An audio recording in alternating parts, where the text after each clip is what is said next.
court to God. The white man is the devil.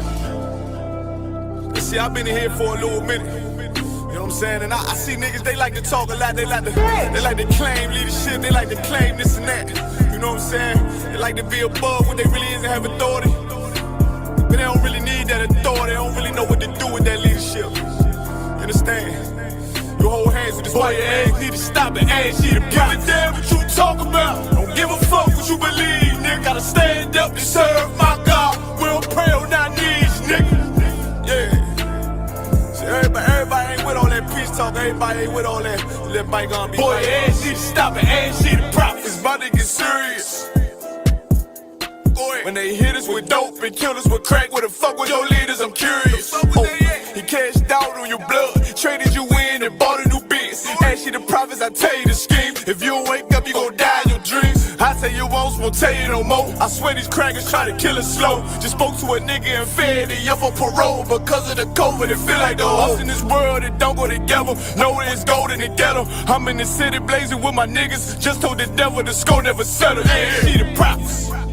I'm tired of these niggas keep talking about, you know, you respect my religion, I respect your religion. Boy, your ass need to stop it, ass need the prophets. You know, like we all come together. You know what I'm saying? They say God so loved the world. God so loved the world and boy, your ass need to stop it, ass need the prophets. Don't give a damn what you talk about. Don't give a fuck what you believe, nigga. Gotta stand up to serve my God. We don't pray on our knees, nigga. Yeah. Hey, gentlemen, y'all, we don't pray on our knees, nigga. Gotta stand up. You know what I'm saying? Boy, your ass need to stop it, ass shit. Oh, I'm with step, I'm silent for show. To the fake niggas, stay silent, I got it, let's go. I ain't taking no losses, ain't no talking when we got the flow. Ain't no peace, just play with your own. I'ma be loyal to the right arm. Tell him we can't keep it slate. And I can never let bygone be bygone. Got your baby mother on high, got your baby pants through the fire. Ain't she the prophets? That baby soul belongs to the Lord. How dare you abort it? Devil will fail you, bitch, I can afford it. I prepare slaughter, you bring me my water. Plus your leaders weak, let them lies slip through their teeth. Their ass need to stop it, ass she the prophets. That's just the reality, Christians. I'm sorry to hurt your feelings. I know your pastor lied to you every Sunday for 30 years, but that's what the church is for, lying. That's why they exist, to lie the money out of your pockets. Boy, your ass need to stop it, ass she the prophets. Give a damn what you talk about. Don't give a fuck what you believe, nigga. Gotta stand up to serve my God. We don't pray on our knees, nigga. We don't pray on our knees, nigga. Gotta stand up to serve my God. We don't pray on our knees, nigga.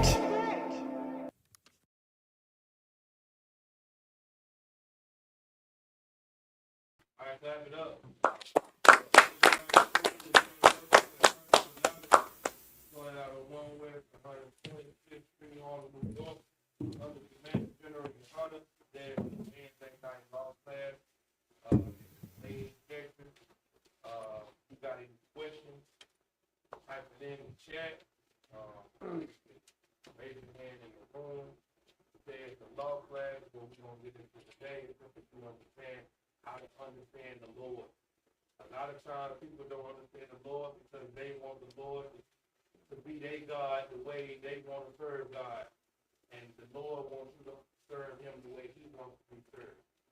You treat a damn waiter like she a personal person.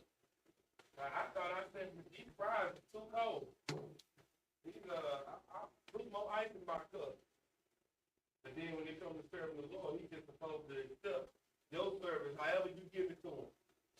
That ain't how it goes. Right? So we're going to give you, what the Lord say and how he law. Any questions on it?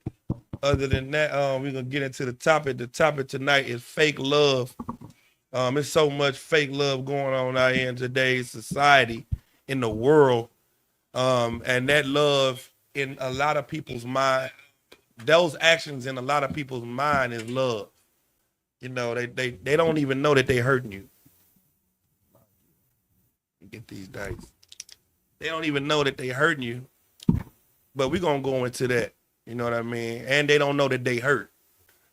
And a lot of people that have fake love, they passing their pain to another person. Passing the demon around. So we're going to get into that too. Questions in the room? Go ahead. Salaki, sir, can I get a breakdown? The book of Galatians, chapter 6, verse 10. As we have therefore opportunity, let us do good unto all men, especially unto them who are of the household of faith.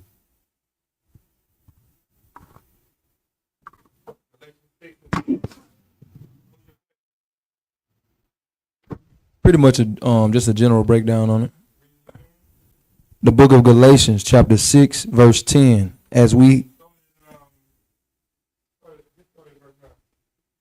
Book of Galatians, chapter 6, verse 9. And let us not be weary in well doing. The nation, the Israelites, us.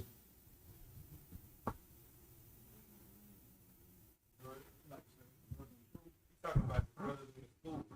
He's telling brothers in the school not to be worried and well doing. Because who is the biggest persecutors of the brothers in the school? So like it's brothers in the school.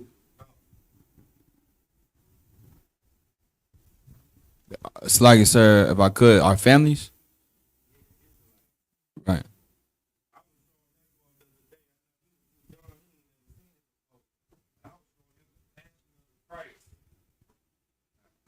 And the passion of Christ showed you how I was my other son was looking at it. He was like, "Who is them people hating on Jesus?"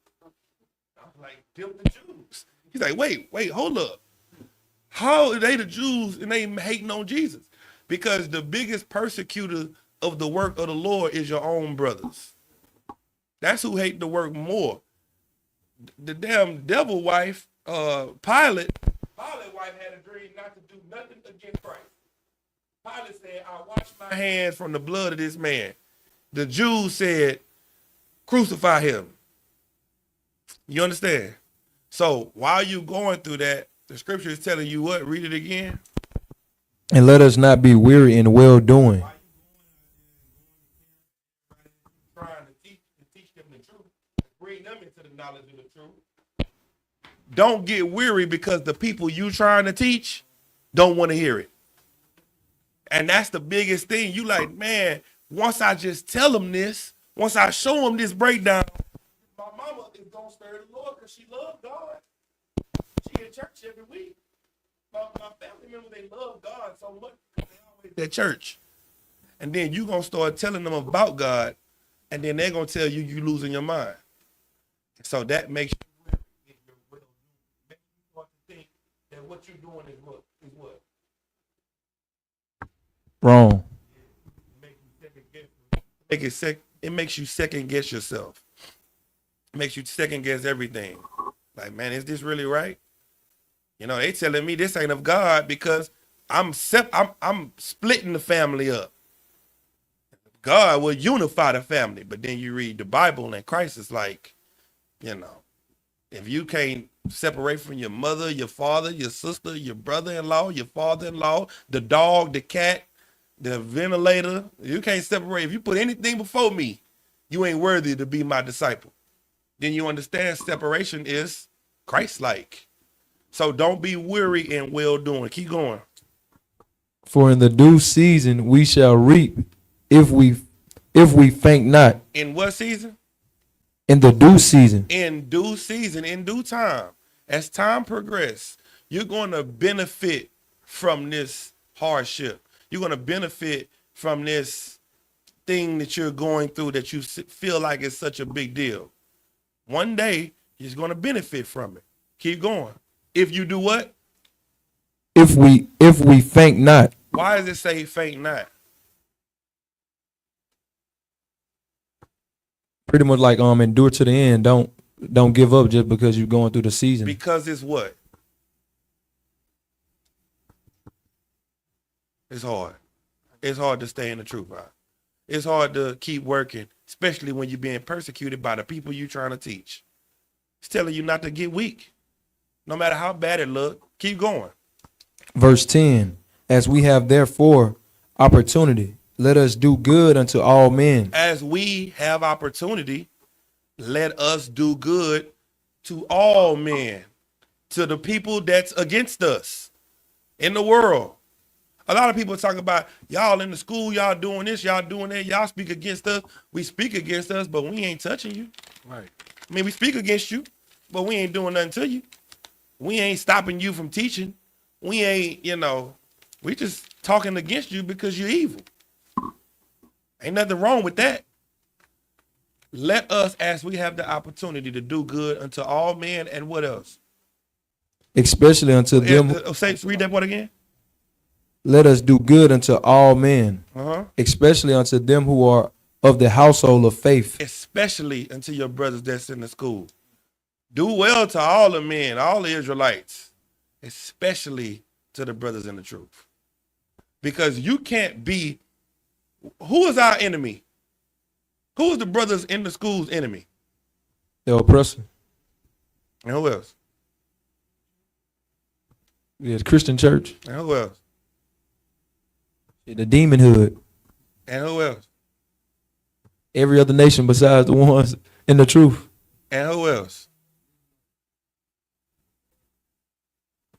Ourselves, fake Israelites. And who else? Everything outside of the school. Give him a hand. Now imagine that. You got to fight everything outside the school. Everywhere else is your enemy. And you got to do good to them. But then you got to look for enemies in the school too. You got to watch your back for somebody that's with you. Nah, especially to each other, because we all we got. We got to look out for each other. We got to be there for each other. We got to stand for each other, because the only people we got is each other. Everybody else got us. When they turn their back on us, when they say F us, when they, talk noise about us, they can still come back to us and say Salakia. And because we live by a standard of forgiveness, you know what we going to say? No sweat. 9 times out of 10, they'll never say Salakia, because, life is not about saying I'm sorry. It's about getting a I'm sorry to a lot of people. A lot of people want an apology they won't even give. Right. And that's fake love. So that's what the scripture about that you asked about. All right. Kind of one con, sir. Next. I'm feeling good. Got some money. Come on. What's up? Who next? Salakia, sir. Can I get a general breakdown on the whole Daniel chapter 10? The whole chapter 10 today? Oh, the general question? Well, the general question is, after Daniel sees Christ in the vision, is that Christ talking to him afterwards in 8 and 9 and so on and so forth, sir? You got to show me where you talking about.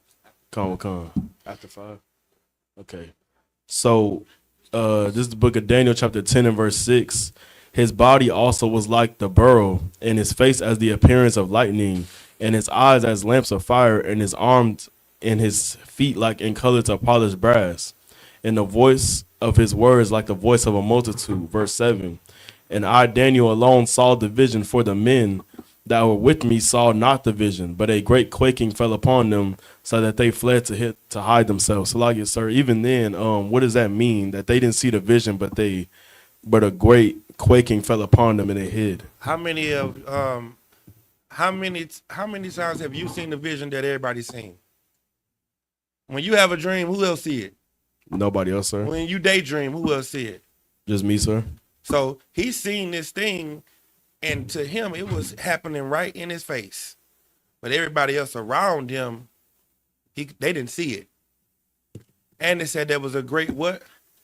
So, like, sir, a great quaking fell upon them. A great quaking fell upon them. What is that?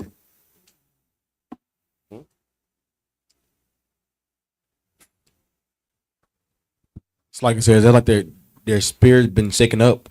Yeah, they getting shaken. They getting shaken up about something, but they don't even see what you see. It's like they're feeling the effects of your vision, but they're not even seeing it. Keep going. Come, sir. Verse 8. Therefore I was left alone and saw this great vision, and there remained no strength in me, for my comeliness was turned in me into corruption, and I retained no strength. Yeah, this buckled his knees. It made him weak. What he saw shook him up. And not only did it shake him up, but I guess the fear that they saw on him shook them up. Imagine if we sitting here right now and one of you brothers see something, and then y'all just start trembling. All of you gonna be like, "Damn, what's wrong? You too hard? You all right? What's wrong? You good? You good?" That's what was happening with Daniel. Right. Daniel was getting shaken up, and everybody around him that saw him got shaken up, and it buckled his knees. Keep going. Come with con, sir. Verse 9. Yet heard I the voice of his words. And when I heard the voice of his words, then was I in a deep sleep on my face, and my face toward the ground. It's telling you, I mean, do you need that broken down? My question is, who is the voice that's speaking? You skipped over verse 5. Read verse 5. Come with con. Verse 5. Then I lifted up mine eyes and looked and beheld. Behold, a certain man clothed in linen, whose loins were girded with fine gold of Uphaz. Mm-hmm. Well, it didn't say who it was, but you know that when these men were speaking, they were speaking to angels. You know, and the angels are just as glorious as anything else that you can imagine. So you could just, for now, say that it's an angel. You know what I'm saying? What I would do is I'll call and get a breakdown on it, me personally. And then I'll just come back to you and tell you exactly who it is. Come with con, sir. The water. No sweat, I ain't the ball. Next. Pulling up the scripture right now, sir. Salaki. No sweat. In Salaki. Okay. So in Salaki, sir, if I could, can I get a breakdown of Mark chapter 13 and verse 30 on what he meant in verse 30? Read it. It's the book of Mark chapter 13 and verse 30. Verily I say unto you that this generation shall not pass till all things be done. So when he was talking to them, what was he meaning that the generation shall not pass till all things be done? Okay, what was he talking about before this? And It was a parable. Khan, A parable about what?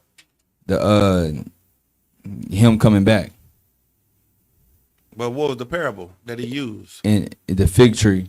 Right, about the fig tree. And what was it? What was he saying? What was he going into? Let's read a little bit of it. So that people online, where you want to start at? You want me to start at verse 28, sir? That's fine. Where you want to start? Okay, Khan, sir. It's the book of Mark, chapter 13, and verse 28. Now learn a parable of the fig tree.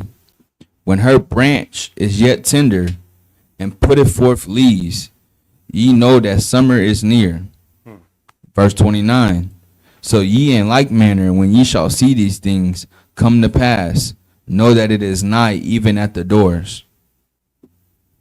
Verse 30, Khan. Verily I say unto you that this generation shall not pass till all these things be done. Verse 31. So that's your question. Khan. They're going to see it. Those people that was living at that time was going to see this come to pass.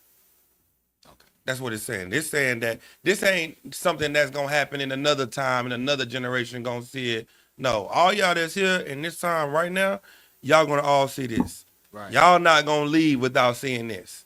Like right now, there's a generation of people on the earth right now. And if Christ came right now, he would come and this generation of people would see it. Right. What generation of people wouldn't see it? Your granny, your great your pawpaws, this and that.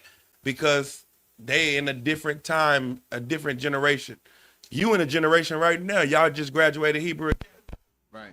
You brothers graduated Hebrew Academy are all in the same generation. We all in different generations.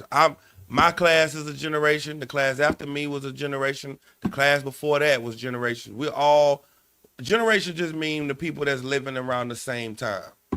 All the people living at the same time. So this is just saying all the people that's living at the same time will see this happen. while I'm saying this, the people that's living as I'm saying this is going to see this come to pass. Right. That's all he's saying. Con. Next. So like it, sir. Could I get a breakdown of 1 Corinthians chapter 1 verse 11? Go ahead.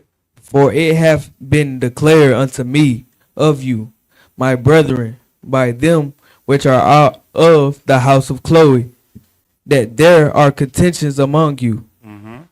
All right, I understand that the letter of to Corinth was Paul taking the school, right?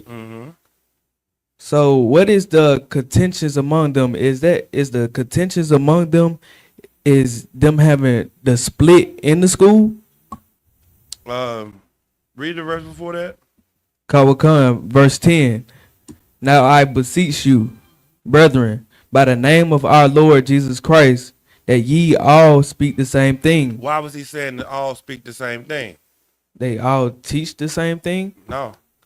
They should all speak. They should all teach the same thing. Why is he saying that they should all teach the same thing? Because they not teaching the same They thing. not all teaching the same thing. Oh. It's some people in the school that got different breakdowns, and they trying to push these new breakdowns in the school. And Paul is saying, no, you must all teach the same thing. And so he's getting a report from another house, and they telling them, hey, these brothers over there.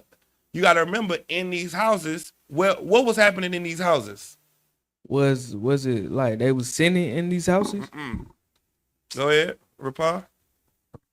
It's like it's about could. That's where they was having class at. Yes.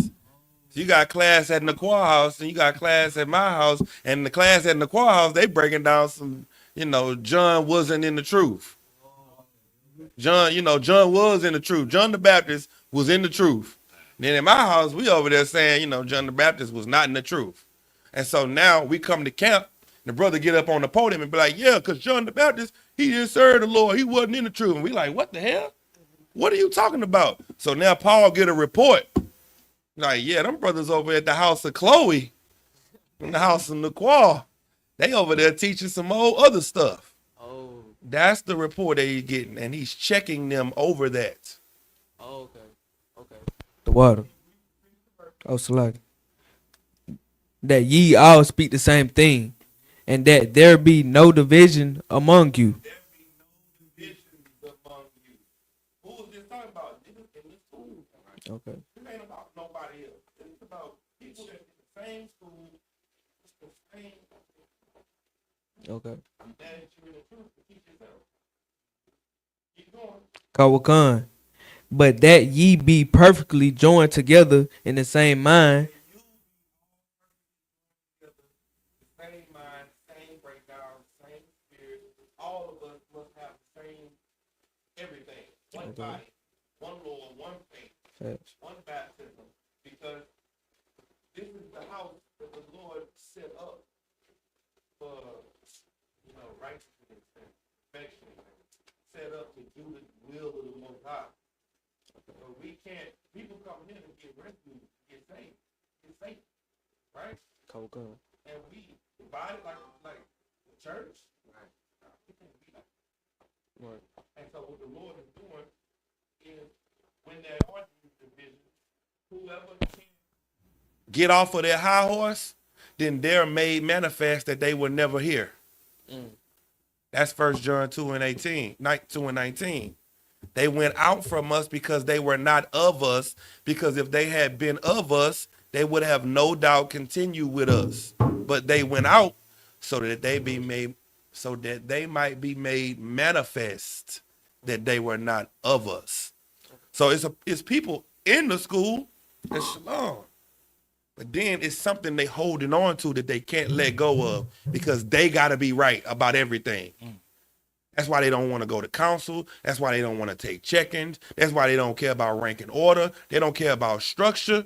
And you know what that's called? Fake love. That's not real love. What is love? Doing what? Real love is keeping the commandments. Right. Being in line.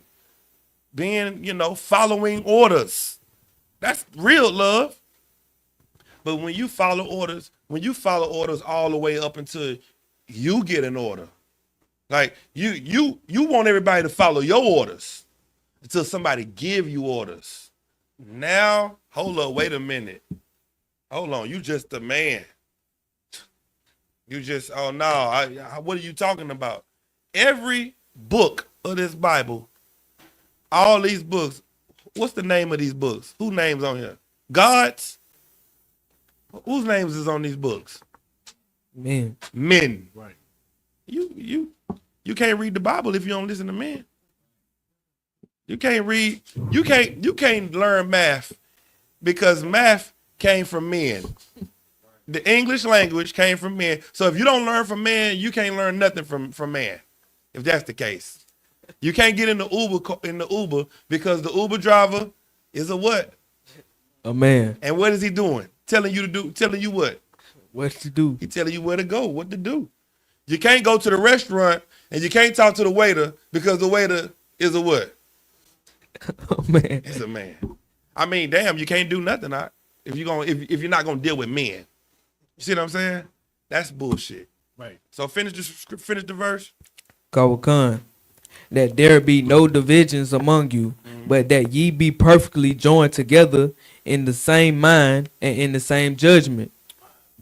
Verse 11, for it hath been declared unto me of you, my brethren, by them which are of the house of Chloe, that there are contentions among you. See how he made it clear? It's been reported to me among you in the school that brothers of the house of Chloe is telling me that there's contentions. Right. This is in the school. Keep going. Kawakan, verse 12. Now this I say, that every one of you saith, I am of Paul, and I of Apollos. Now, this is heavy right here. You got all these different brothers in the school saying what? Oh, shoot. I can't believe the Paul. Oh. No, I was raised up under Apollo. What else? So like, and I of Cephas. And who is Cephas? Peter. Peter. So they saying, oh, sure, I know I'm right because Peter my camp leader. Now, I know I'm right because Paul my camp. No, I know I'm right because Apollo's my camp leader. Keep going. Kawakan, and I of Christ. Verse 13. Go ahead. Verse 13. Is Christ divided? Is what? Is Christ divided? If we all in the same school together and you got these different breakdowns, then Christ must be divided. You saying that what Christ is saying is different because you the way you want to understand it or the way you want to translate it. No, is Christ divided? Hell no, he ain't divided. Go ahead. Kawakan, was Paul crucified for you? Keep going. Or were ye baptized in the name of Paul? What is he saying? I don't give a damn who your camp leader is. You ain't here for your camp leader. Right. You here for your king.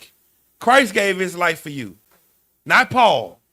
Everybody always talking about they don't listen to Paul. They don't listen to, well, you don't listen to Paul, then you're not listening to Christ because Paul taught what Christ teaches. Peter teach what Christ teach. None of them are divided. They are perfectly joined together. And you got a lot of people that don't understand the Bible that think that there's contradictions in the Bible. There's contradictions in your mind, the way you understand the scriptures, because the scriptures, you have an agenda on how you read the Bible. You want the Bible to say what you want it to say.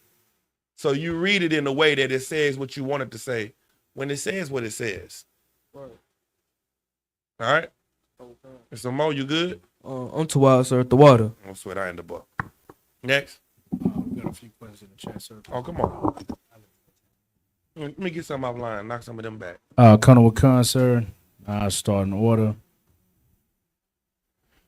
The brother says, Salakia Saran, is it safe to say that trauma can become your biology and be passed down to your children? And can I use Deuteronomy 28 and 15? Who asked that question? Officer Bond.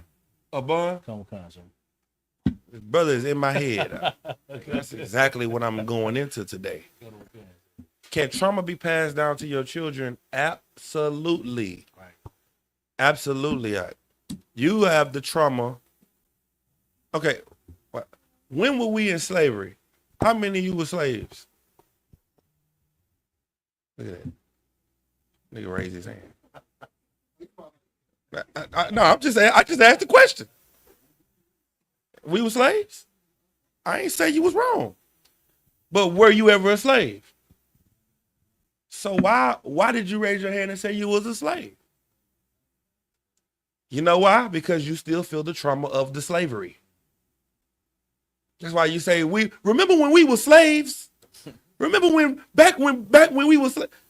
No, you wasn't a slave. What are you talking about? You still feel it. You a little kid, you see the police and you feel something in your stomach. You've never been chased by the police. The police ain't never did nothing to you. You still feel the trauma of the past. Can trauma be passed down? Absolutely, it's in your DNA. Go ahead, Al. So like I said, okay, like it's heavy what you're saying because we feel slavery through our food. Yes. Food we eat. We still eating the pork chops, the shrimp, crab, lobster, all that through pig feet, pig lip. You know what I'm saying? So that's all trauma through our slavery. You know what I'm saying? So give him a hand. That's absolutely true. Go ahead. So like I said, if I could, it's also a scientific study that proves it called epigenetics.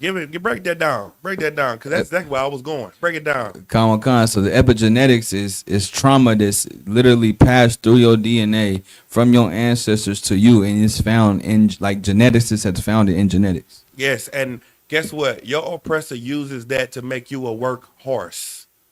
He uses what's in your genetics to make you strive to work harder in this civilization. This is his tool. His tool is your pain. He uses your pain and your sickness to make you want to be better. And that sickness that you have, you pass it to other people unknowingly. So now you have to choose abusers. You were in one abusive relationship, but then you leave this abusive relationship to get in this abusive relationship because it's not as abusive as this relationship, because you don't know what real love is. You have lived your life in fake love. Right. He went right into my topic. I was trying not to go there, but I'm going to stop right there. I'm going to say that for later. But yes, I'm going to go in. He said, can we use what? Deuteronomy? If it's in Deuteronomy 28, you can absolutely use it. But let's read it just for, for the class. Colonel Wakan, sir, this is the book of Deuteronomy, chapter 28 and verse 15. But it shall come to pass, if thou wilt not hearken unto the voice of the Lord thy God, to observe to do all his commandments and his statutes, which I command thee this day, that all these curses shall come upon thee and overtake thee. Give him a hand. That's a perfect precept. It's saying it right here. Right. But let me give you another one to help you out in that same chapter. What's that I need?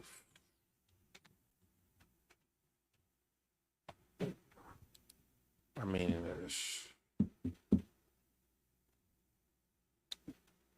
45. Khan, it's the book of Deuteronomy, chapter 28 and verse 45. Moreover, all these curses shall come upon thee, and shall pursue thee, and overtake thee, till thou be destroyed. Till what? Till thou be destroyed. Yeah, that's why it's an everlasting curse. Because you ain't destroyed. You ain't fully over yet. You ain't, fully apprehended by it. It's still some fight in you. That's why this school is here. Because you still fighting. Keep going. Khan, because thou hearkenest not unto the voice of the Lord thy God, to keep his commandments and his statutes which he commanded thee. Keep going. Khan, verse 46. And they shall be upon thee for a sign and for a what? They shall be upon thee for a sign and for a wonder, and upon thy seed forever. That's the scripture you need right there. There's going to be on you for a sign and a wonder forever. That's the thing that's happening. It's going to be on you forever and never and never. It's going to be passed down through your genes until what? until thou be destroyed. Until you be destroyed. And how are you going to destroy yourself now so that your children won't have to live in the curses? It's like you, sir, by coming into the school. Give them a hand. Excellent. By being born again. Being born again is how you get rid of that generational curse. Now, what are we doing? My babies ain't never celebrated Christmas. They never missed a Passover. They never, they don't miss birthday parties. They go to school. The people in their class have birthday parties, and they look and they like, yeah, you having fun. It's your day. And they don't ever say, when is my birthday? When is my party going to come? When am I going to get this? They don't care. It's just another day of class. Today they had cupcakes. They went outside and did the Easter egg hunt. I went in the nurse's office and colored pictures because I get this. I'm a privileged child to get to go color with the nurse when everybody go and do that other stuff. I don't know what they doing out there, and they don't care. You are the reason your children are weak because you put your weaknesses in them. No, my baby gonna miss out. No, my baby gonna hurt. No, you the reason your children are weak because you missing out. You miss Christmas. You miss your birthday. You're the problem with your children, not your children. Your children are going to do. That's why Christ wants you to come to him like a child. Because children don't argue about how they're being taught. You just teach them and they just accept it and they learn it and they move on. Next. Colonel Wakan, sir. We got 2 questions that can be answered and then 1 scriptural question or 2 more. The Troopers of Car one out of Dallas said, in Acts 22 and 29, why is the chief captain afraid? Was it because of the Romans? Acts 22 and 29. So like I'm teaching class. Call me back. This is the book of Acts, chapter 22 and verse 29.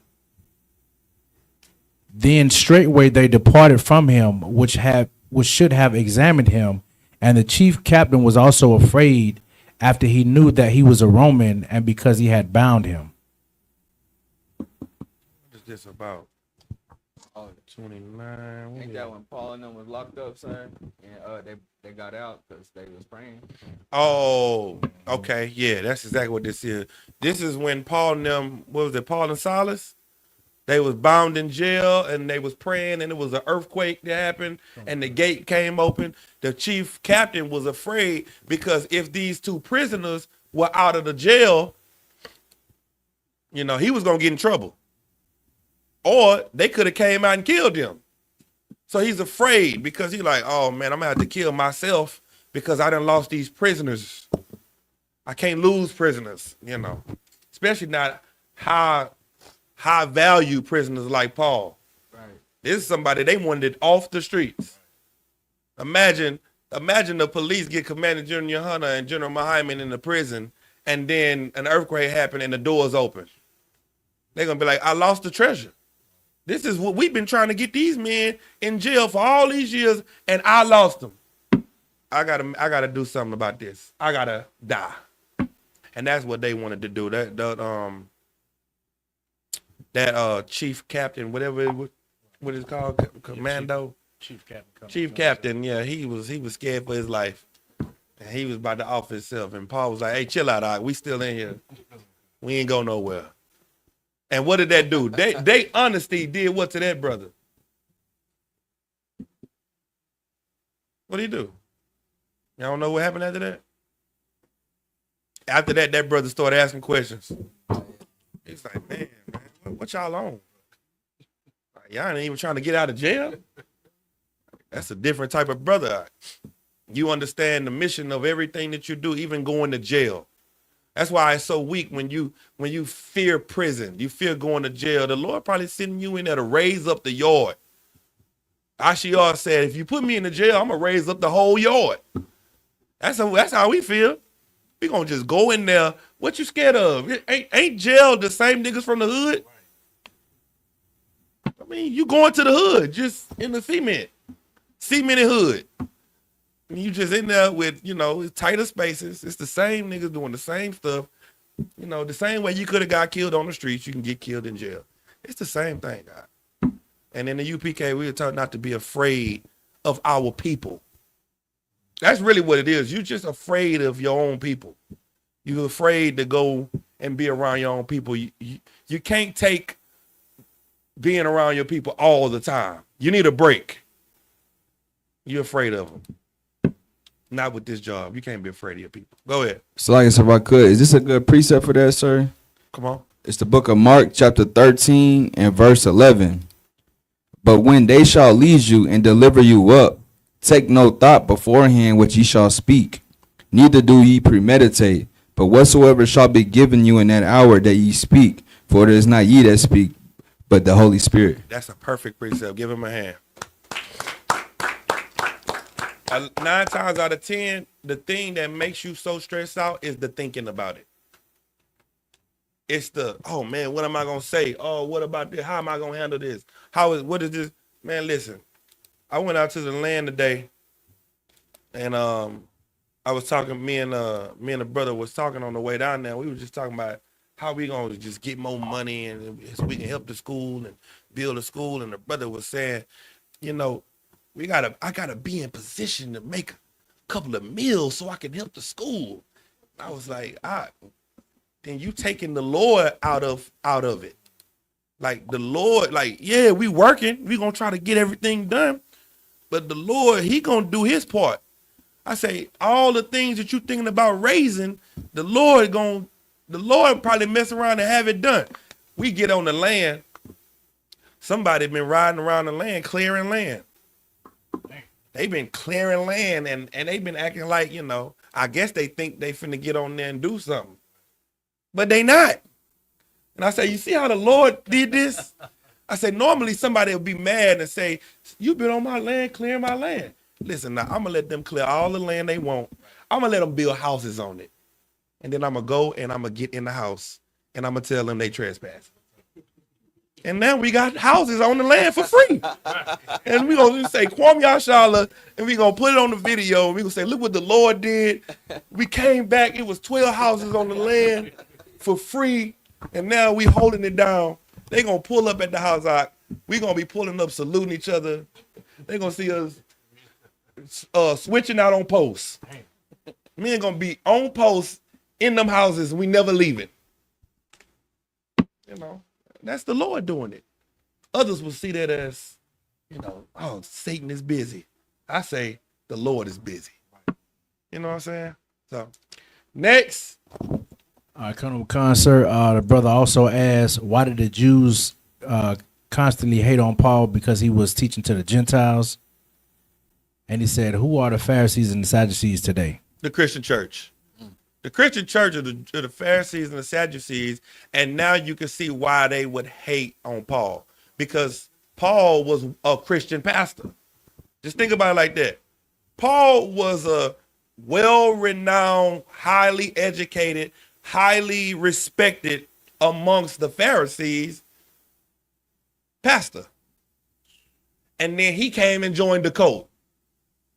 Now imagine name a pastor that everybody respect. Don't name T.D. Jakes. Just give me another one. Geno Jennings, I want to defeat him. But okay, let's just say Geno Jennings. All right, just to be nice. Geno Jennings one day get on his, talking to his congregation. And he said, you know what, y'all?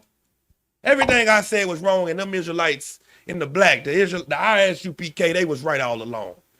Now, you're going to either come in here and serve God the way the Commander General Hunter is teaching us to do it, or you're going to get out of my church. They're going to be like, damn, he got a large following. He got a huge influence. The Christian pastor is going to say, oh, my God, him too? They done got him. That's going to put a dent in the Christian world. Paul put a dent in the Christian world. And because he had been teaching a lie for so long, he was so zealous about teaching the truth. And so he went out and built the 7 churches.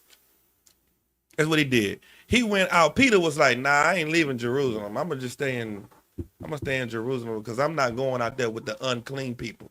Paul say, send me, I'll go. I'll raise up men anywhere. I ain't tripping. Where you want me at? You want me over there in Capernaum? You want me over here in Corinth? You want me in Rome? You want me in Thessalonica? You want me in Galatia? I'll go. That's what he did. And the Romans, and the Pharisees hated it. Why did they hate it? Because they were going to get removed out of their seats. You have to think about it like this. The Jews, we were living in our land. We were living in Israel, but the Romans were occupying our land like the U.S. military. Just how our military got bases in all these different countries, and they are reporting back to their generals to say when we looking weak and when we looking strong. And that's why they had to kill Christ, because Christ was starting a movement, an uprising in the land that was making the Pharisees and the Sadducees look like they couldn't do their job. And that's what Pilate couldn't understand. He was like, why do you want to kill this man? He tried to set it up so Christ could get set free. All right, look, I got this man that's innocent of nothing, and I got this known murderer, Barabbas. Who do you want to set free? He just knew a sensible people would have said, all right, we know he's a murderer. We're not going to set this murderer free on the streets. Free Christ, we'll just try to find him another way. The hatred for Christ was so deep, they said, free the murderer. Now, how can you be a follower of Christ think you're going to get it any different? Give me that. Give me Luke 9.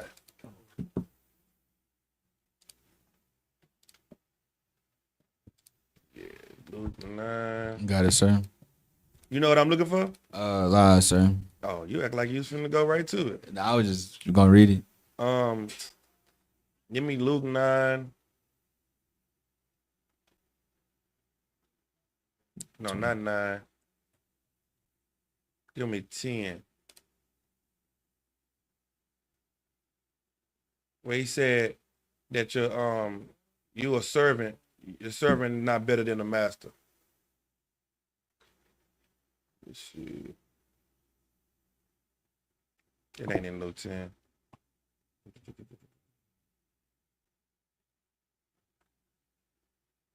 It's gotta be at 9.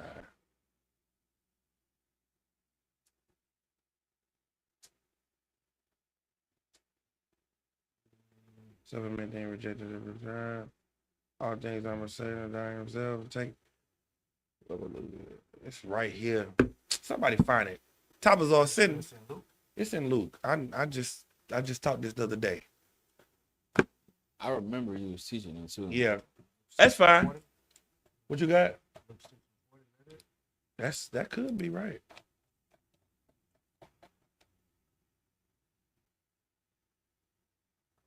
Nah, don't worry about it. The scripture is a servant is not greater than his master.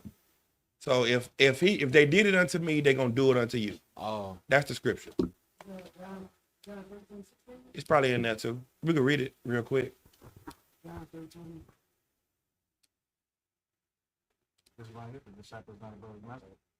Yeah, that's cool. This is the book of Luke, chapter 6 and verse 40. The disciple is not above his master, but everyone that is perfect shall be as his master. Yeah, but the other one is perfect. It says the servant is not better than his master, so you're going to go through the same thing that I went through. Don't think that you're not going to go through it. You're going through what I went through. Don't worry about it. I'll find it. Give me the next question.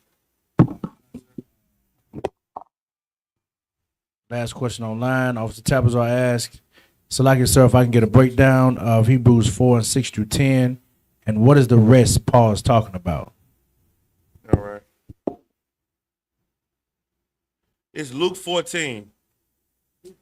Luke 14 and 26. Wait, not 26. Oh, that's right.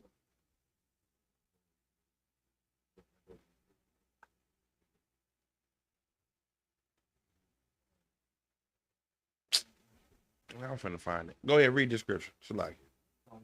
It's gonna be on my mind. I ain't gonna be able to focus now. Go ahead. This is the book of Luke, chapter 14, verse 26.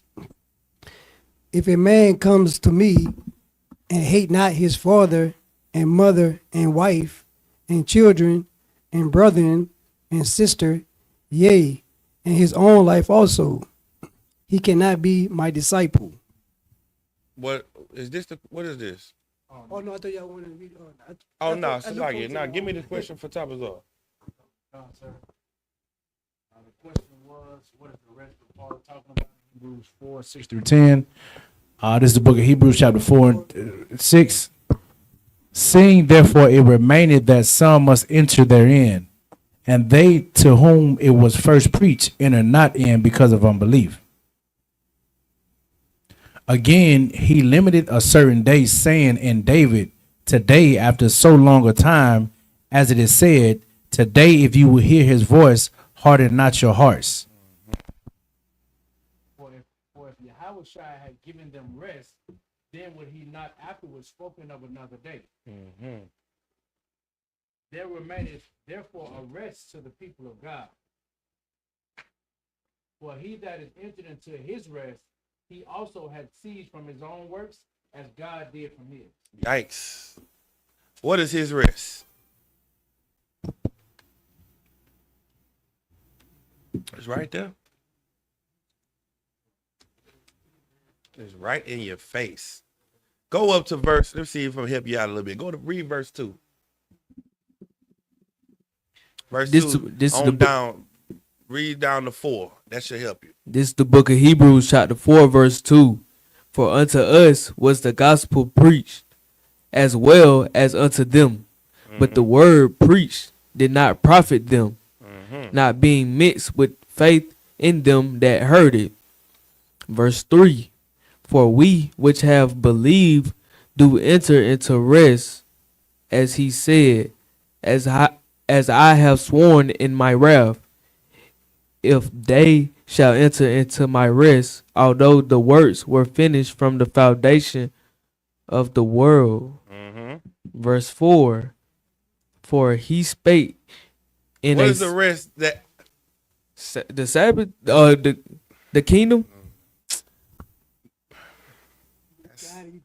That's too. It's the kingdom, Mike. But the rest that he's talking about is the enter into his rest is, Adam came into the truth on the 7th day, on the day of rest. Right? Keep going. Kawakan, verse 4. For he spake in a certain place of the 7th day on this wise. Right. And God did rest the 7th day for all his works. Right. Then what did the Lord worked on the 7th day by bringing him into the truth. So how was he entering into his rest? He's entering into the place that's finally ours. That's it. It's the bosom of Abraham. Like it said, the poor man and the rich man, and the poor man entered into Abraham's bosom. What is Abraham's bosom? The thing that Abraham always wanted. It's the thing that Adam wanted. It's the thing that we've always wanted. Because if this is not our rest, then what is our rest? The kingdom. The kingdom. So what do you got to do to enter into his rest? What did Adam do? Follow word. You got to come into the truth. You got to come into the truth. You come into the truth. Now go to the verse that he had, verse 10, something like that. Kawakan. This is the book of Hebrews, chapter 4, verse 10. For he that is entered into his rest, he also have ceased from his own works. He did what? Ceased from his own works. When you come into the truth, your life ain't about you no more. Now your life is about who? Christ. You've stopped living for you and doing all the things that you want to do, because now you have entered into his. You are resting. The man that you were is dead. Now you work and live for Christ. And he said his yoke is his burden is light. The work that he put on you is light compared to the work the white man put on you. Because you get rest in it. You get an enjoyment out of doing the work of the Lord that you'll never get in the white man's empire, because this thing that you're working for here is for you. The thing you're working for in America is for them. They benefit from it. They get rich. They retire. They get old. You work all your life, break your back, and get nothing on it. The kingdom that you're working for now, the kingdom that your king died for, is going to benefit all of us. We're finally going to get rest, because it is our rest. That place, the kingdom of heaven. That's what the rest is. All right. Come on. As the Tabazar said, the scriptures, John 13:16. Read that for me. Verily, verily, I say unto you, the servant is not greater than his Lord, neither he that is sent greater than he that sent him. It's perfect. Give him a hand. It's in Luke too, though. You know, it's in Matthew, Mark, and Luke, and John. It's in all of them. But the one I was looking for, it said the way I wanted it. But that's fine. The water, I appreciate it. Now I can stop thinking about it. All right, you got anything else online? All right, fake love. Fake love is shown with more lip service than actions, right? And our oppressor has abused us so much that that now we are trying to give me Zephaniah 2:1. Let me try to put it to you in a way that you can understand it, like a pimp and a hoe. Does pimps love their hoes? No. So why do hoes work for pimps? You never thought about that, huh? What are they getting out of it? What is a hoe getting out of a pimp's relationship with her? Money. Money. What you supposed to say, sis? So like it's a protection. Protection. Money. Protection. What else?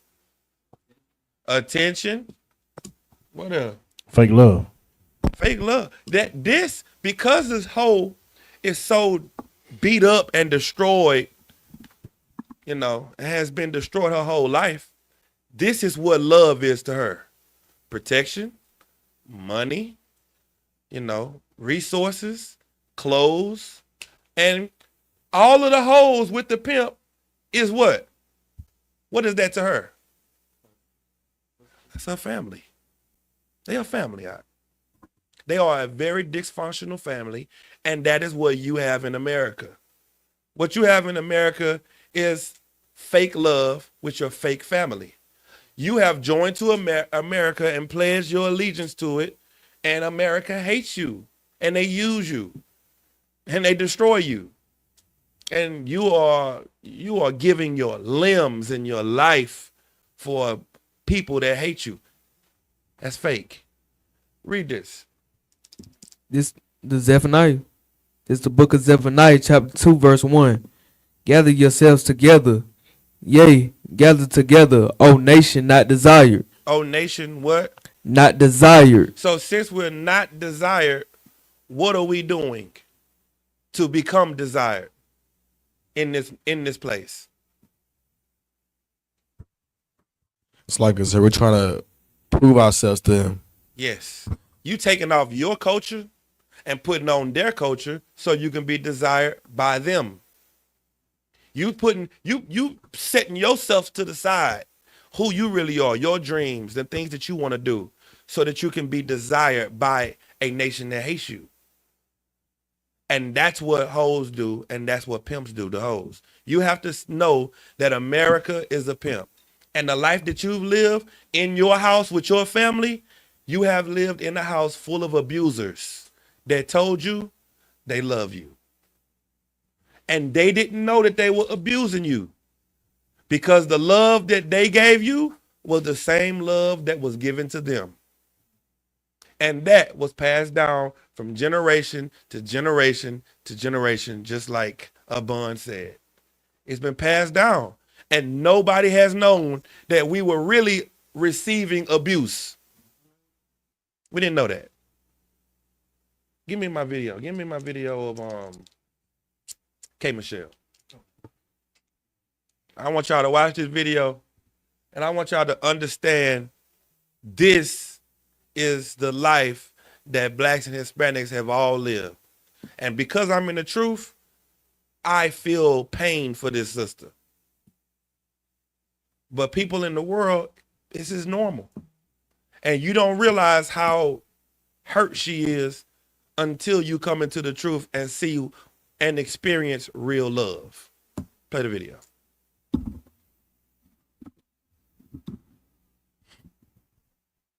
Tell it for you. Yeah. So like when I started in the game with I started off, I was signed to Memphis. I was signed, and I was supposed to sign to R. Kelly as the female R. Kelly. And I ended up, he was running around being R. Kelly. He never could see me. So I went there to meet his A&R, Wayne Williams. I performed, sang. He said, you wrote this, you remind me so much of Rob. So I was in that same building, and Memphis was there. And I ended up getting signed by him first. Wow. So they ended up fussing and arguing, and the head of the label of Jive Records at that time, Barry Wise, said, I don't give a fuck, one of y'all sign her. So R. Kelly hadn't seen me. I thought I was doing some shit. I was like, yeah, I'm going to sign to him because you wouldn't see me. Yeah. So I signed to him, and then make a long story short, I went through abuse, and R. Kelly, it's crazy. People call, he an abuser. But an abuser saved me from another abuser. So people's stories are different with different people, and for people to reach out, networks and people to reach out to me. They wanted you to say something negative. They wanted me to destroy him when he was already down. And my thing with that was, you don't know what I'm doing behind closed doors for those girls. You don't know what I saw. And I live with him, so I know everything. Oh, wow. I live with this man, and I know everything. All I know is if I talk, everybody's going to jail. How did you Let me help you understand something. She thinks in her mind that she moved into a better situation by moving from one abuser to the other one, because that's how we're taught as slaves. This person beats me less. They do drugs, but they don't do the same drugs. They do crack over here. He just smoke weed. I'm in a better situation. Yeah, he may cuss me out, but but it's different than it was when I was with him. An abuser is an abuser. And that's what you got to understand, that you can't make it like it's lighter or smaller, or it's still abuse. And we've experienced this for so long that it's just normal to us now. Keep going. It's going to get better. You look like you're getting emotional right now. I mean, I do. I try to, that's something for me that, it's like a catch-22. You damn you do, you damn you conflicted. don't. But if somebody saved your life. It's a catch-22. You're damned if you do, you're damned if you don't. Why? Because everybody out here is abusers. Right. You really choosing your poison. The UPK can't be a place of abusers, because the world is full of abusers. We can't look like them. We can't act like them. We can't operate like them, because people think, like, our people are so sick, they are used to being abused and being hurt and being beat up on. They looking for somebody to abuse them less. They are going to accept a place of less abuse. Do you know what people think abuse is now? Going to counsel. You think getting checked is abuse because you're not used to real correction. You're not used to real love. You're not used to that. So what you associating love with is abuse. You think this checking is abusing you because it's hurting your ego. It's hurting your mindset. It's hurting something in you, but it's trying to fix you. That's what the truth is doing. That's what counsel is doing. That's what the work of the Lord is doing. It's fixing you, but you're running from the help because you're used to fake love. Keep going.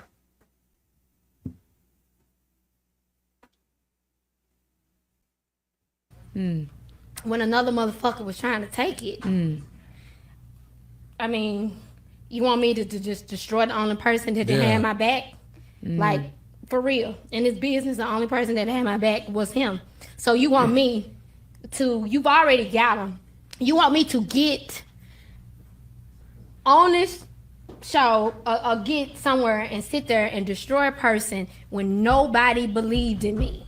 And when I got my ass beat, that man called the record label and said, she's getting beat up. This girl is really gifted. That was the only person to fall for my country music. Nobody else fought for that. People only stand for people because they the only one that stood for them. And it's fake. A lot of times the people that you trying to fight for are not willing to fight for you the same way. And the same people that you trying to love and stand by, they wouldn't stand by you that same way. And what you're doing is being taken advantage of. You're being taken advantage of because you don't understand what's really going on, because you're being abused, because you don't know what love looks like. And this sister is constantly explaining to you why she had to fight for the lesser of two evils. Because this was the best choice she had. There's a better choice. You come in this walls, you made the best decision in your life. You didn't come in here to be abused. You didn't come in here to be afraid to get help. You didn't come in here to hold secrets and be dark, and hold the darkness of everybody's past. You came in here for a new life, for a new way of life, a new understanding, and you're not going to get that if you don't use the protocols, if you don't use what you've been taught in here. If you keep thinking to yourself, well, I don't want to step on the ant bed. I don't want to mess up, if I take this brother to counsel, you are continuing the abuse. Because this brother or sister doesn't know that they're offending you. They don't know that they're doing something that's bringing back past traumas. The counsel will let it be known. And if they really love you, they'll take the checking and the correction and become better. But if they don't, then they'll blame you for loving them. And she's afraid to love R. Kelly because she doesn't want him to get in trouble. That's how molesters stay in your family for 40 years. Because your mother didn't want to tell on her brother. Because your grandmother didn't want to tell on her grandson. Because I didn't want to get him in trouble. So what does he do? He passed down that pain to everybody and all the kids in the family. R. Kelly, you know why R. Kelly was an abuser? Somebody know? He was abused. He was abused. His sister came in the room every day and took turns with him and his brother. And did horrible things to him and his brother. Go ahead. His mother's friends as well. So what was he passing down to the women that he abused? Regular life. He was programmed in abuse. Like only a well person can see a sick person.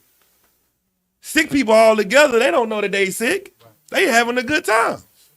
The only person that can tell that the people that y'all are sick is someone that's not sick. And we are not sick. You came in here to not be sick anymore. You came in here to be a new person and to be able to see the sickness and help the sickness. You didn't come to further the affliction. Keep going. He called the record label and said, this girl touches women. I know she loved Mary J. Blige and y'all love, but this is not Mary. This is something different. That's your gimmick. She look and act like this, but sound like that. And I will always remember, you know what I'm saying? I don't have to agree with everything a person does. And me being a victim of abuse, people feel like I should step in and be the face. Well, I was trying to be the face for you bitches. I was trying to be the motherfucker that had y'all back, and y'all call me a liar. Say that. Stop that. Stop that. What happens when people try to tell about their pain? People laugh at their pain. And say what? And say they lying. They lying. And that happens so much because there are people that do lie. There are people that know that people can get in trouble and they lie because they're hurt because of something else. They changing the abuse from, okay, I was abused. I'm trying to get away with abusing. So now I'm not going to abuse or be an abuser. I'm going to be a liar. And now I'm going to get this person hurt because I'm hurt for something different. And so now they start to lie. And now they abuse a person that's innocent by lying on that person. The demon is just switching and passing around because all of it comes from the same place. It's all based off of poverty. The poverty is where the abuse is. The poverty where the abuse starts. The poverty is the place where the white man sits you in to make you crawl out of the bucket. And you crawl out of the bucket by stepping on somebody else. You crawl out of the bucket by hurting somebody else. You have to step on someone else or hurt someone else to help yourself. That's fake love. That's where it comes from. And it's so big, and it's multifashioned on how the abuse is. It ain't just one thing. And you got to know that when you're dealing with your brothers and sisters in the world, that they're sick. All of us. All our brothers and sisters in the world, your mother, your grandmother, your father, your grandfather, your uncles, your nieces, your nephews, your cousins, your friends at work, your co-workers, everybody that you know is sick. All of us. Because we've all been abused.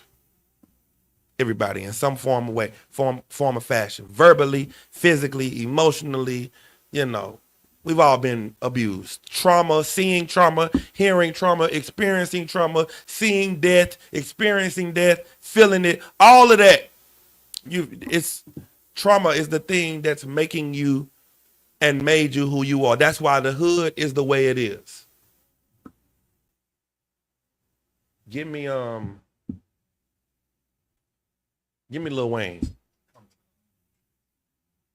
Dang, I should have. She said something heavy at the end. But don't worry about it. Go ahead. No. Go ahead. Come on.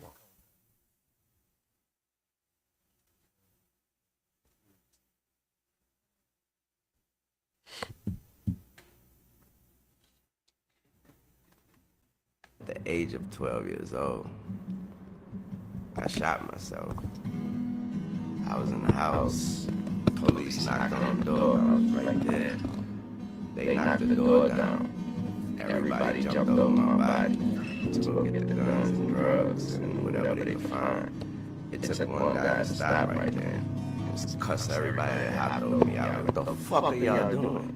They said, oh, no, we was going to see if it. What the fuck are y'all doing? We called the ambulance. The ambulance, you not see this kid on the floor just holding his chest. Said, you drive. Pick me up. Brought me to the hospital. He didn't drop me off at the ambulance and say you take me. He brought me to the hospital room and made two and stood there and waited till the doctor said he's gonna make it.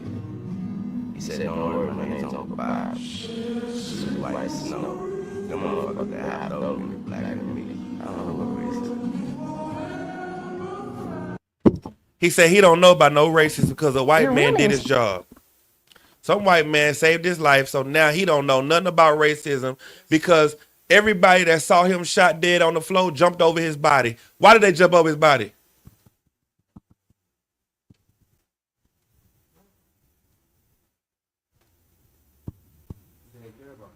They didn't care about him. Why? Nah, you got to see it. That's why I played this video. Why didn't they care about his body being on the ground? Young man. Cause they would have. How can I say this? They would have got the same consequence if they would have stayed. Consequence? There wasn't no consequences involved. Brapa? It's like if I could, cause they on trauma, they just looked at him as like a regular nigga. This is just another nigga on the floor that shot. You know what's not another nigga? You know what's not regular though? All these drugs and this money that's sitting here on this floor. Right. That's important.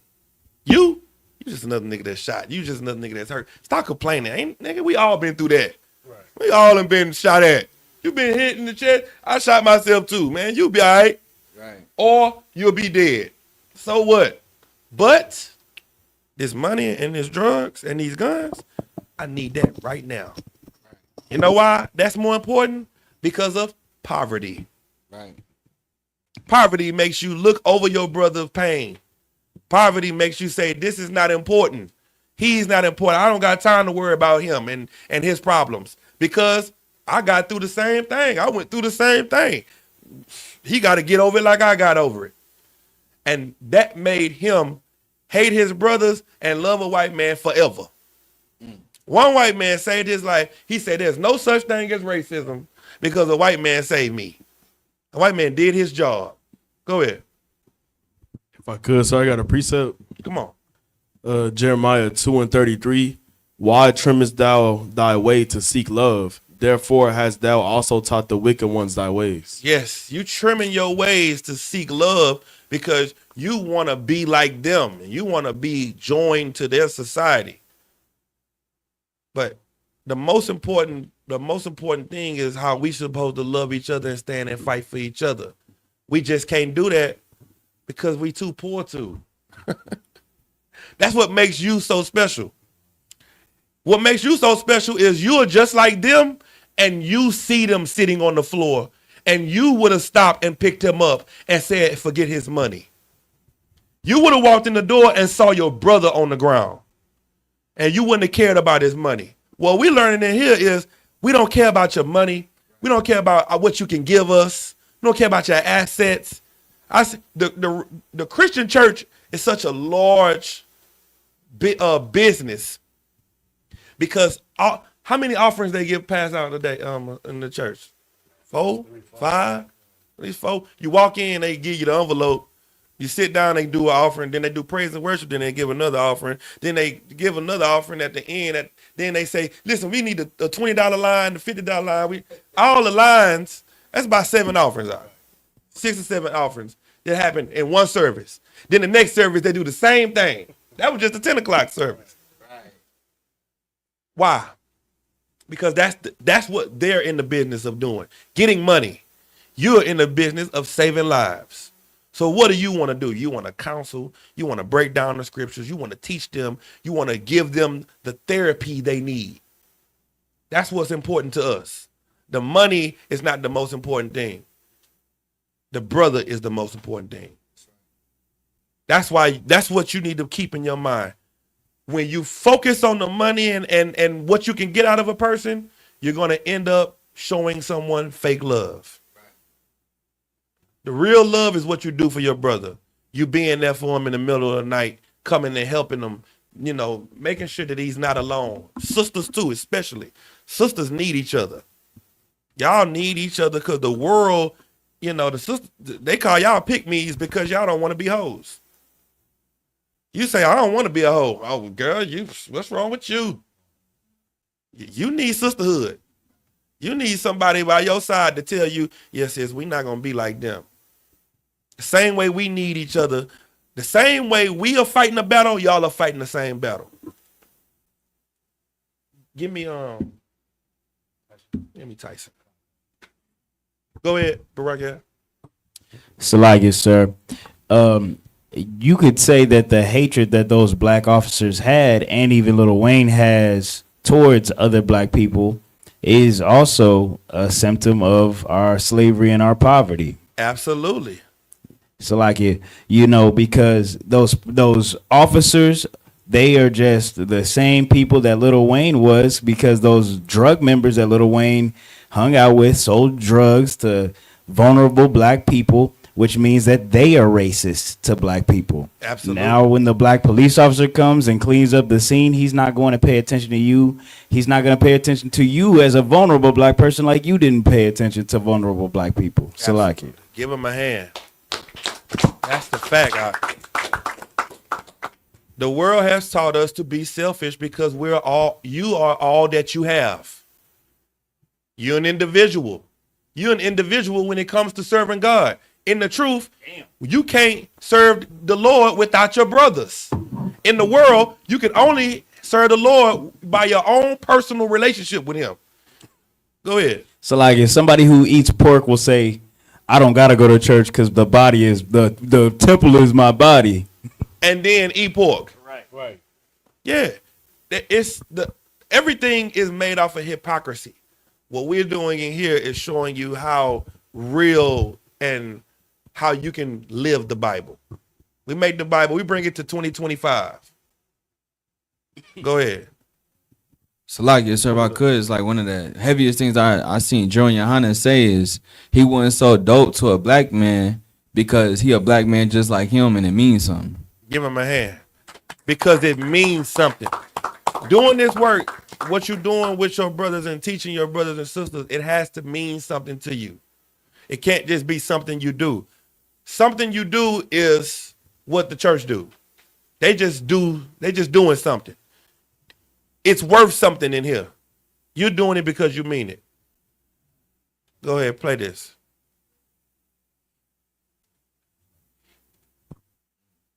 Someone attempted to molest you. Wow, I don't even feel like talking about it, but one day a guy grabbed me and tried to bring me into a building. What happened to you? What did he do to you? Well, I don't like to talk about that. I like to keep that where it was in the past. I wasn't molested as a child. What kind of impact do you think that had on you? It made me have to be tough.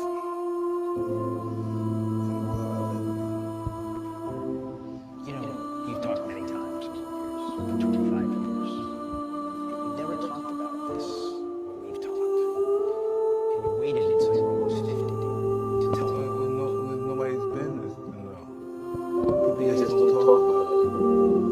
Because to some people, it's demasculating. Did you feel shame? Probably so, yeah.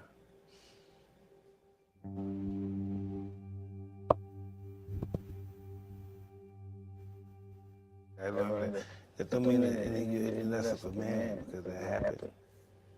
Did you tell anyone at the time? No, why are we sticking on this molestation thing? Because I've never heard you talk about it. Well, I never told anybody about it. I don't want to dwell on something that makes you uncomfortable. It doesn't make me uncomfortable, it's just something that happened, not a big impact in my life. You really believe that? Not a big impact. No, I think I outgrew that during my fighting days.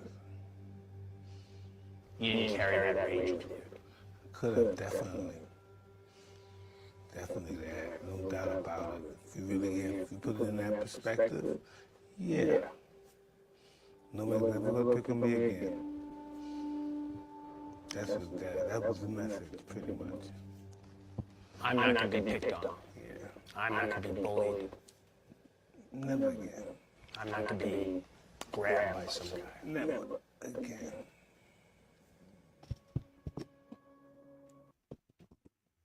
Let me help y'all understand something.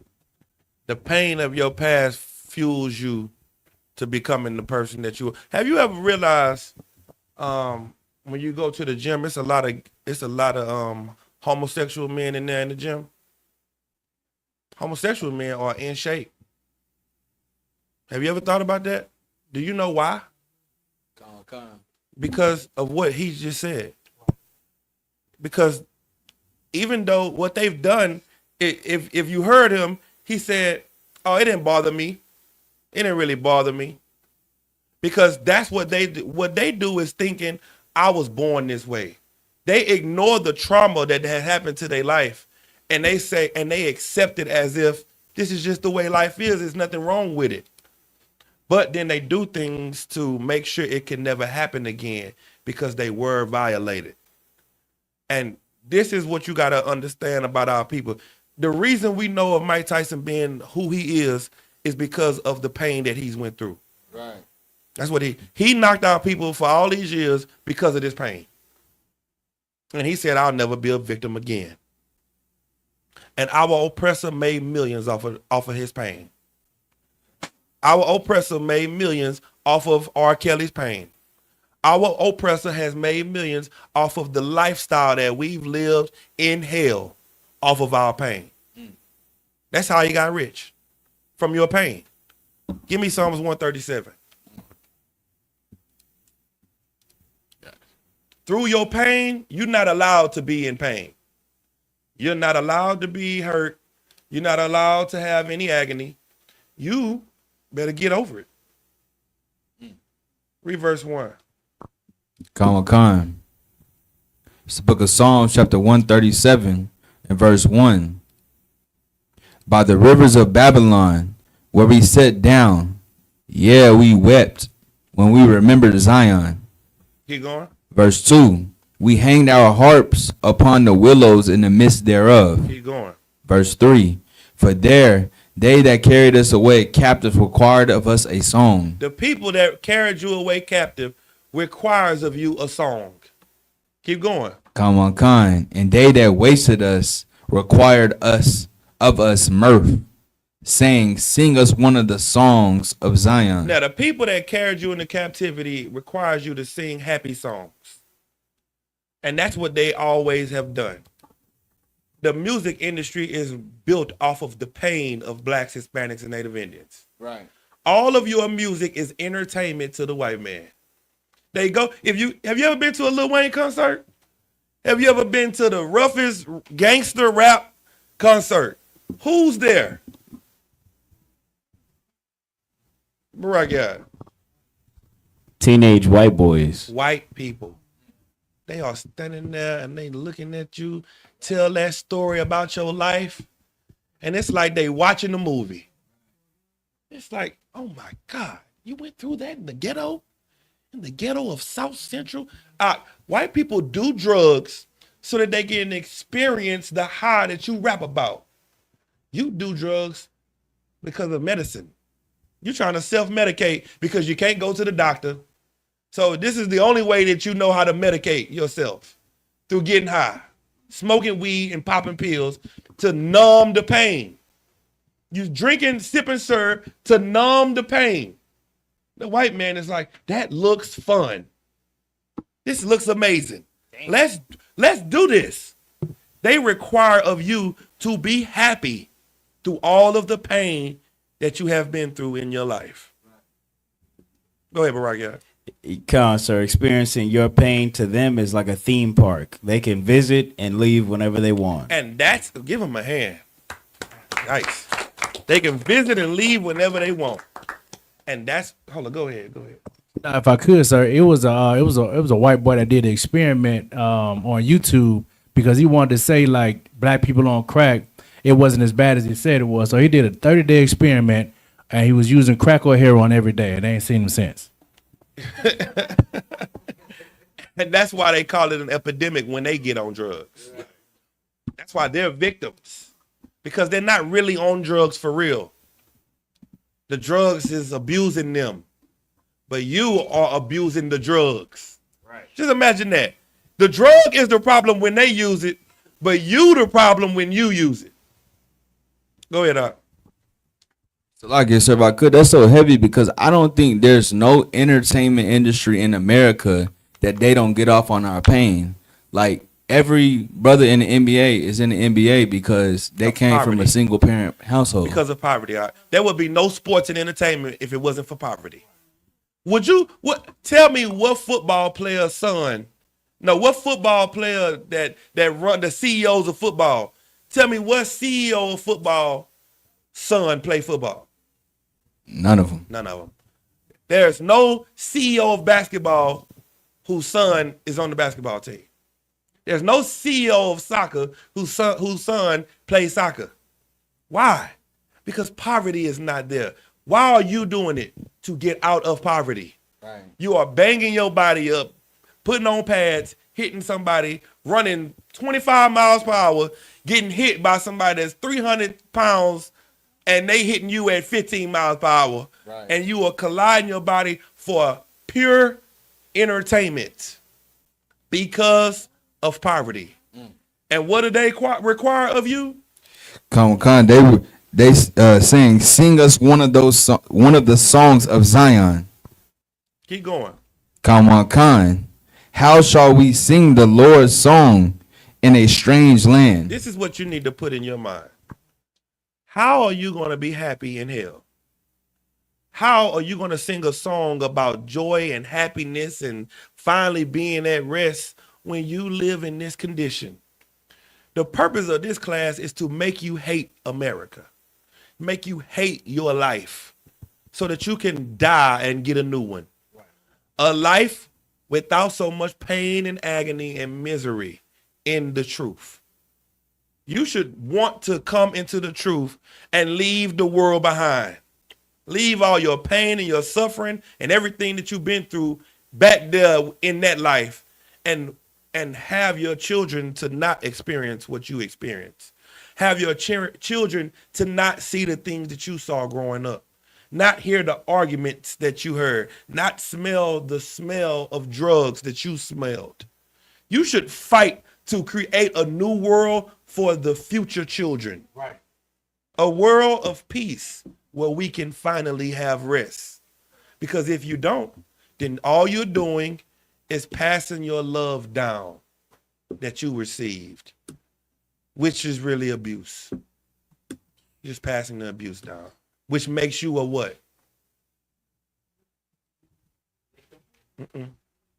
Passing your abuse down. Which makes you a what? An abuser. That's what you would be. And you wouldn't even see yourself as an abuser because you're just doing what you was always taught. That's all. Keep reading. Khan, verse 5. If I forget thee, O Jerusalem, let my right hand forget her cunning. When you forget how evil this place is, and when you forget your culture and who you really are, you forget to fight. You forget how to fight. You forget what to fight for. You start fighting over nothing. Right. You fight for nothing. You're fighting your brothers over nothing. You're fighting another sick man over nothing. Because you and him is sick. And you got to be able to look at him and say, hey, I understand. I know. No, it's all good. It's all good. I ain't tripping. That kind of compassion is going to go a long way because we're not used to receiving that kind of compassion. We're used to receiving, getting stepped over, getting more abuse, and being more abused. Read the next verse. Khan, verse 6. If I do not remember thee, let my tongue cleave to the roof of my mouth. Yeah, I'd rather die than to forget who I am and where I'm from and what the Lord wanted me to do and how he wanted me to be. I would rather give my life up. Well, you can do it. You can actually give your life up. You can actually die and still live. When David said this, he was talking about dying and never and not living. You can actually die and still live. Give me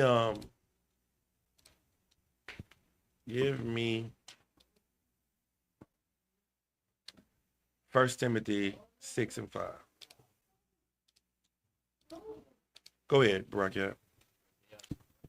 So like it, sir, and this is why the Pope dying is such the Lord's work. Give the Lord a hand for the Pope. Because maybe, just maybe, trauma will cease a little bit more.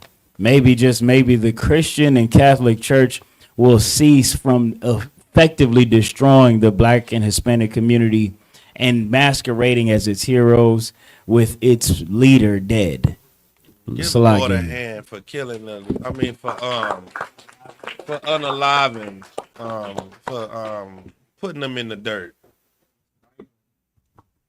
Read what you got. 1 Timothy 6 and 5.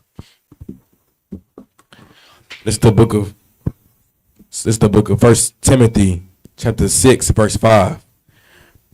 Perverse disputings of men perverse disputings of men of corrupt minds and destitute of the truth, supposing that gain is godliness. From such withdraw thyself. Let me tell you something, Akim. Because of poverty, we think the best way out of hell is through riches. Supposing that gain is godliness. Supposing that once I get the money, everything is going to be okay.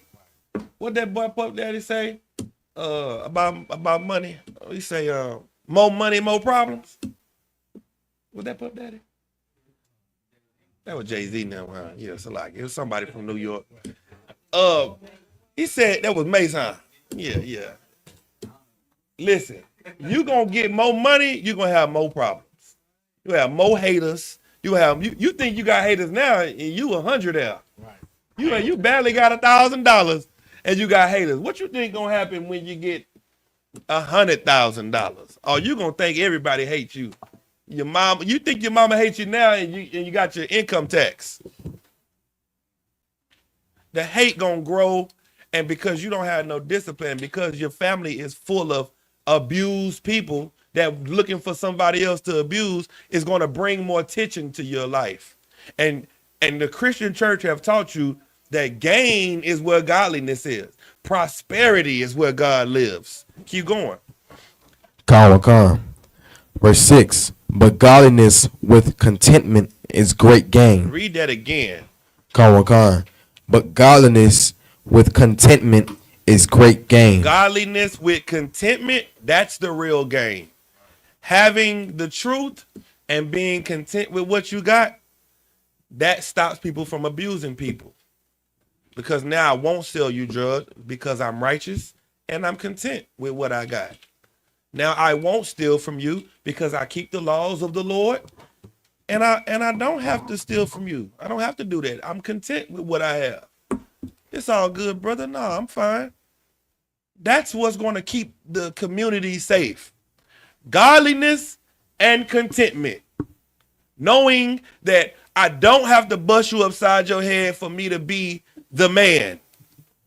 I can be a poor man and everybody will still love me the same. Keep going. Verse 7. For we brought nothing into this world, and it is certain we can carry nothing out. Keep going. Verse 8. And having food and raiment, let us be therewith content. Read that again. And having food and raiment, let us be therewith content. What does that mean? Yeah. As long as you got something to eat and some clothes to put on your body, be content. That's it. That's all you need. That's why the Lord said, give us this day our daily bread. That's why he said it. Your king said that because life is simple. Right. You make it hard. And when you make it hard, you start to hurt people. Go ahead, Barack. So like you, sir, and like a soldier does, a soldier only gets his boots, his uniform, and whatever he's eating today, and he goes to war. He doesn't ask for a luxury car to be able to perform in warfare. He doesn't ask for, he doesn't need to have anything more than he's given to do his job. Give him a hand. And that's why our king has chose us to be soldiers. Keep reading. Verse 9. Verse 9. But they that will be rich fall into temptation. And they that are rich fall into temptation and what? And a snare. Keep going. And into many foolish and hurtful lusts, which drown men in destruction and perdition. Yeah, what happened is once you start to, get rich, the way you think about things is wrong. And you start to want to do things you wouldn't think about as a poor man. You start to want more things and crave more things that you shouldn't want. Are we saying that you came into the truth to take an oath to be poor? Absolutely not. We're not saying that. What we're trying to do is put the spirit of money into the proper context. that money isn't a thing that you need to have so that you could oppress your brothers. Money is called bread because that's all it is. It's just bread. It's food, clothes, raiment. That's for clothes. It's food and clothes. It's whatever you need. Money is, I need the money to pay this bill. I need the money for this gas. I need the money for this.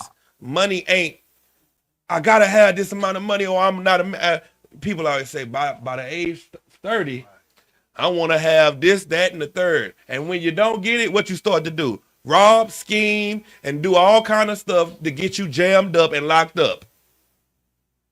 You don't have to do that. The Lord, your King, is trying to let you know how we can do this without getting in trouble. Go ahead, keep going. Verse 10. For the love of money is the root of all evil. Money is the root of all evil. For the love of money is the root of all evil. No, it's the dollar bill, y'all. For the love of money is the root of all evil. Guess what fake love starts? With the love of money. Poverty. Fake love starts with the love of money. That's where evil starts. That's the root of it. It's not important to have a lot of money. It's important to have a lot of brotherhood.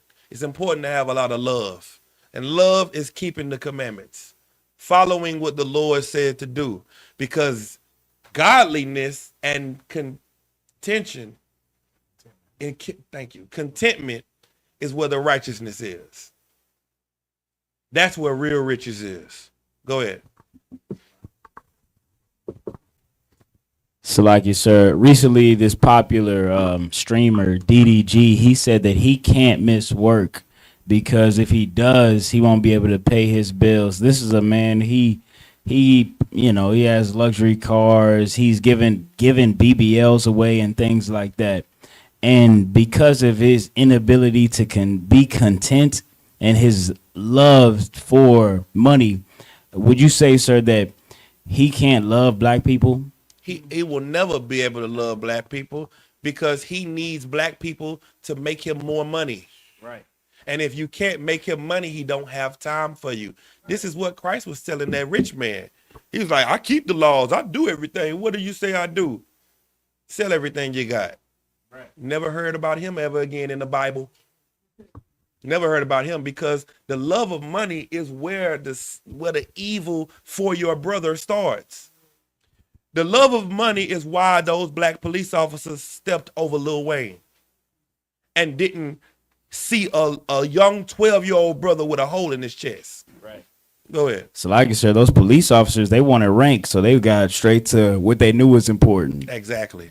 They was trying to one-up their brother, forget his life, because he's just another black man that's going to die anyway. But let me turn in this work and these drugs and this gun, put my name on it, and I'm going to get raised up, get a rank raise. Right. Go ahead, It's like I said, if I could, that's heavy too. That them brothers, they probably was doing it after rank. And the scriptures say when Christ said, whoever seeks to be the chiefest, or I think I'm paraphrasing, that you're going to be the lowest. That's right. So they did all that. And, the white cop was the one who ended up saving their life. And now they never going to get ranked up for that. Nobody remembers them. We remember the white man. This boy gets awards and talk about the white man. You don't talk about the men that stepped up. Yeah, this white man can get whatever he wants from Lil Wayne, when that could have been a black man that's getting whatever he wants. But the love of money said, forget Lil Wayne. Keep reading. Which while some coveted after, they have erred from the faith. Because of the love of money and coveting for the love of money, a lot of people leave God. They've erred from the faith. Keep going. And pierced themselves through with many sorrows. And pierced themselves through many sorrows. That's where your life gets turned upside down. Just like this brother that you just talked about. that brother's life is getting harder and harder because of the love and money. He ain't doing nothing but creating more bills every day. He paying for BBLs that he ain't got money to pay for. So now he got to work every day for a BBL. Now this girl whole behind stink. And she's staying in the house because her butt stink. She walking around with air freshener all the time because her butt stink.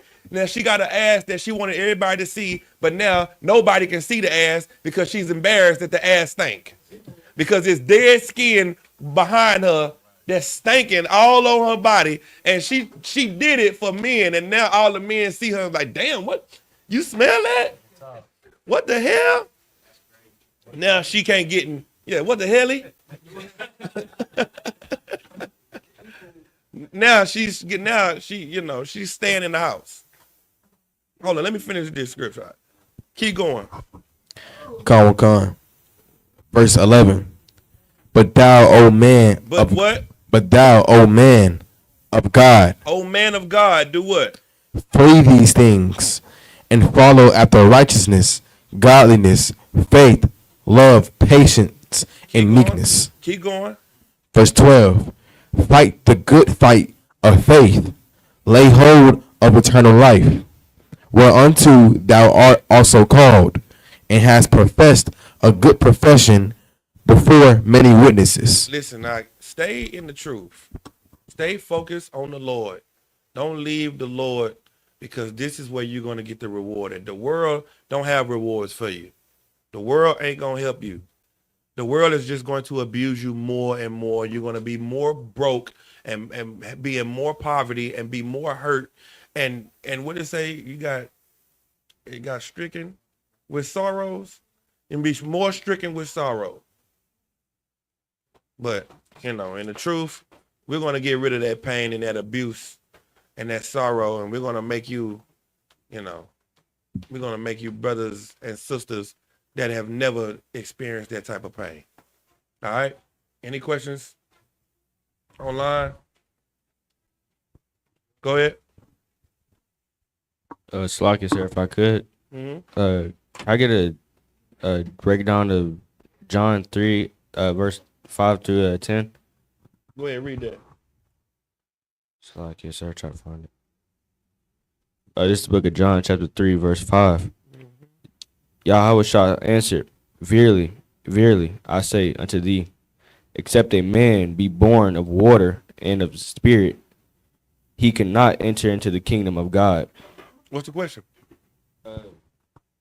Was he saying that being baptized won't get you into the kingdom? No, he's saying being baptized will get you into the kingdom.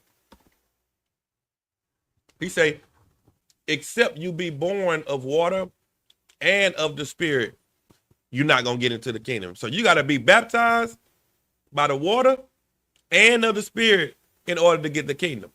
So you got to have both of these. What are these two things? Keep going, see if it tells you. Verse 6. That which is born of the flesh is flesh, and that which is born of the spirit is spirit. Verse 7. Marvel not that I said unto thee, ye must be born again.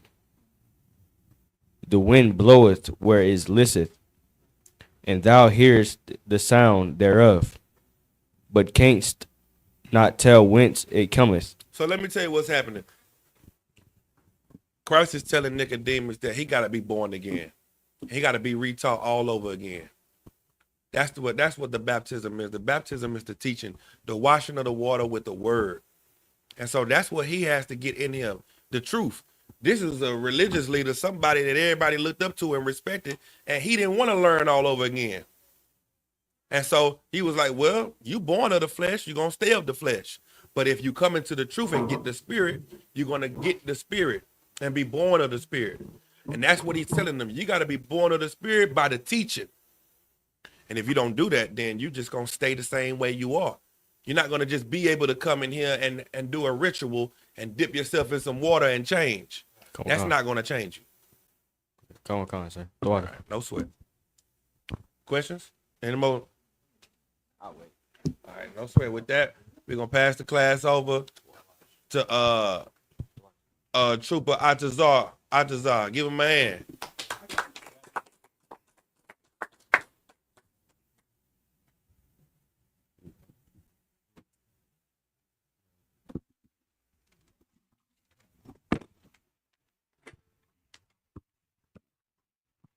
This is the ISUPK security announcements. We of the ISUPK start out at 1 West 125th Street, Harlem, New York. Rule for new brother or sister. When a new brother or sister comes into the school, they are off limits for 6 months. They are to be saluted only. They are here to shed themselves of the world. If they need transportation, the teacher will arrange it. After 6 months, if a brother or sister has interest in a particular person, he or she should get permission from the head to speak to a brother or sister. If there are another 6 months in which this brother or sister will court each other, after this 6 months period, the brother and sister will get permission from the head to marry. Tithes, which is the commandment. The book of Numbers, chapter 18, verse 21. Malachi, chapter 3, verse 8 through 10 means tenth in the Hebrew. Masharah. 10% of every penny of any increase the Lord gives you, give the Treasury Department. The teacher priest fund. Free will offering for priests, not mandatory. Whatsoever amount you would like. Upcoming holy convocation.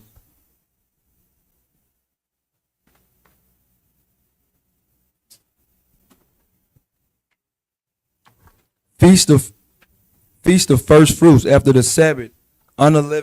Unleavened bread. Sundown. Sunday, April 20th, 2025. Count 50 days, celebrate the 50th day. Sunday, June 8, 2025, started before sundown, the book of Leviticus, chapter 23, verse 10 through 22. This concludes the security announcement. Shalom, Israel.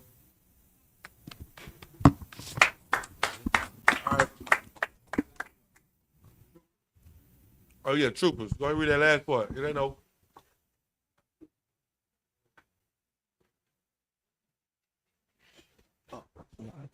Reminder, Akim and Akwaf to check the bulletin board in the hallway if anyone wants to be a trooper in the building, trooper in the school, to start wearing all black, boots, shirt, pants, headbands, and scarf. Shalom, Israel. This is the ISUPK. This concludes the ISUPK security announcements. All right, with that, we're going to encourage you to salute.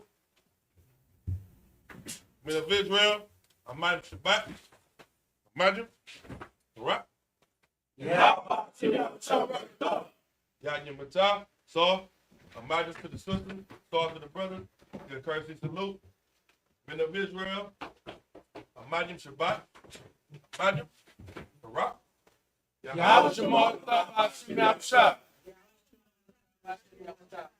Matah, it's missed.